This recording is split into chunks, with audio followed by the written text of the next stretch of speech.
हाँ देखु सर्वप्रथम तो आपण मानक धन्यवाद देवी जेहेतु आज कोटपाड़ी उपात अंचल आपण मैंने जो लोकलोचन को आणुंट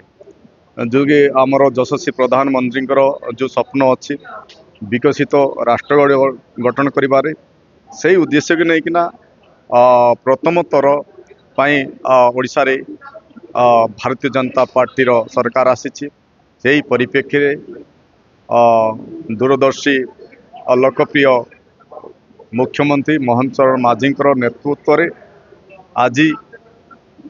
जो विकसित ओडिशा गठन करिवारे जो तांकर संकल्प अच्छी से संकल्प को से सपन को साकार करने आज ओडिशा सारा जो 314 ब्लॉक जो अच्छी से भीतर आज कोटपाड़ रे मध्य जो कोटपाड़ पंचायत समिति रो बैठक होता यही बैठक रे जोटा कि यही मासरे 13, 14, 15 तारीख रे जोटा कि ग्राम सभा माध्यम रे जो प्रकल्पटा तैयार हेब से विकसित गाँ विकसित ओडिशा नारे जो एबे वर्तमान यशस्वी मुख्यमंत्री जो प्रकल्प आनिचंती से परिप्रेक्षी आज पंचायत रे पटन होती प्रति गाँव जो समस्या प्रति पंचायत रो समस्या जो जोटा अच्छी ताकू किपरि आमे ए 5 वर्ष भितर गोटे विकसित ब्लॉक गठन करिवारे तांके मध्य संकल्प रखिछंती आज ए कोटपाड़ पंचायत समिति यही परिप्रेक्षी मत ये सुजोग मिलते आसी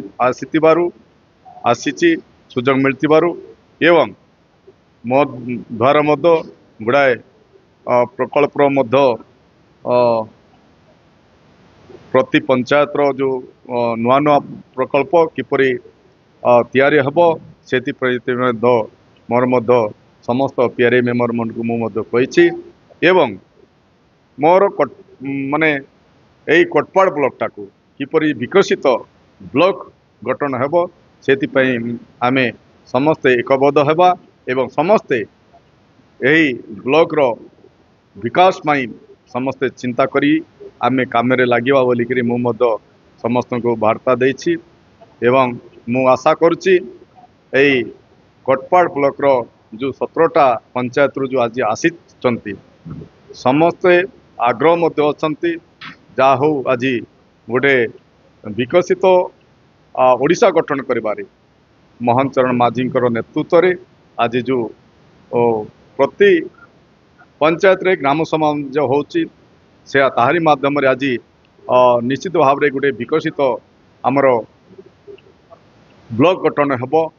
विकसित गाँ गठन हेब विकसित पंचायत गठन विकसित देश गठन हेब से आज समस्ते एकमत होना समस्त आग्रह प्रकाश कर निश्चित भाव में यही 5 वर्ष भितर जो विकसित गोटे ओडिशा जोटा कि 2036 मसीह जिते बेले 100 वर्ष पूर्ति हेब ओडिशा गठन करिकिना सेते बेले जेपरि गोटे विकसित ओडिशा गठन हेब से उद्देश्य कि नहीं आमे काम करिबो बोलिकिना समस्त आग्रह अच्छी।